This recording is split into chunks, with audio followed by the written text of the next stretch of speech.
Assalamu алейкум устаз, мен 14 жаштамын. Мен түнү уктай албай атам. Алым куруп жатат, бир заматта эле ооруп калдым, мага көз тийгенби дейт. Сөзсүз эле ооруп калыш үчүн көз тийүү шарт эмес. Көз тийүү бар нерсе.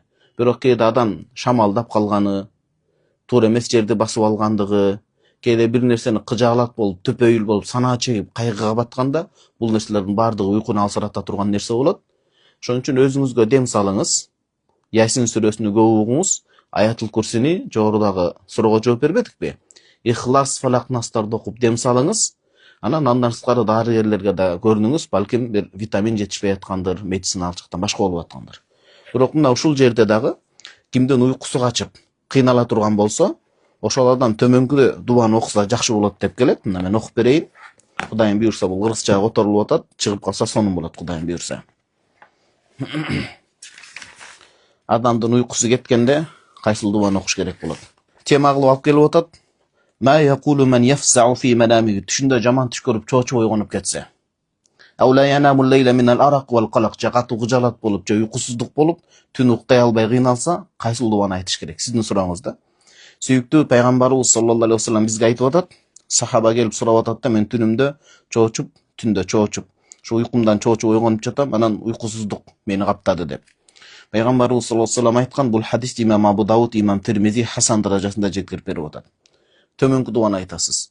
Аузу би калиматиллахи тамма, жогоркудай эле. Баягы жаман көздөн сактануу үчүн. Аллах Тааланын толук жеткиликтүү болгон сөздөрү менен сактоо суранамын эмнеден? Мин гадабихи.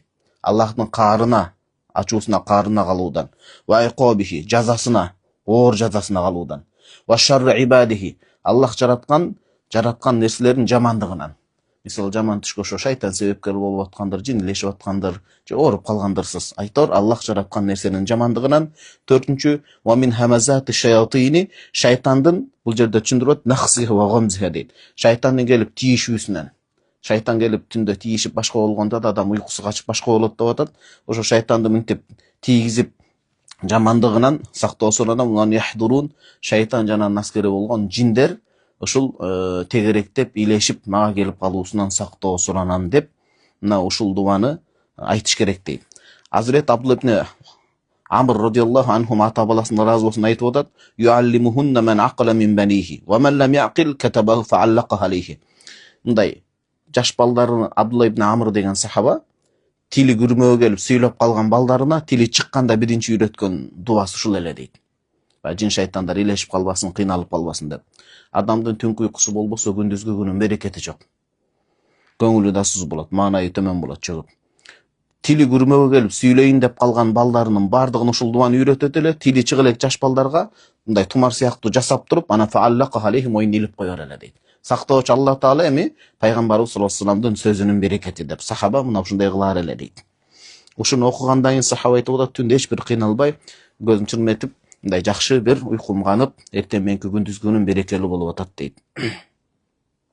Дем салыш керек, жаман жерлерди тепсебеш керек. Кудай Таалам берекесин берген болсун. Машалла, бул шейхибиздин китебинен караңыз, эки суроого жооп алып пайдаландык.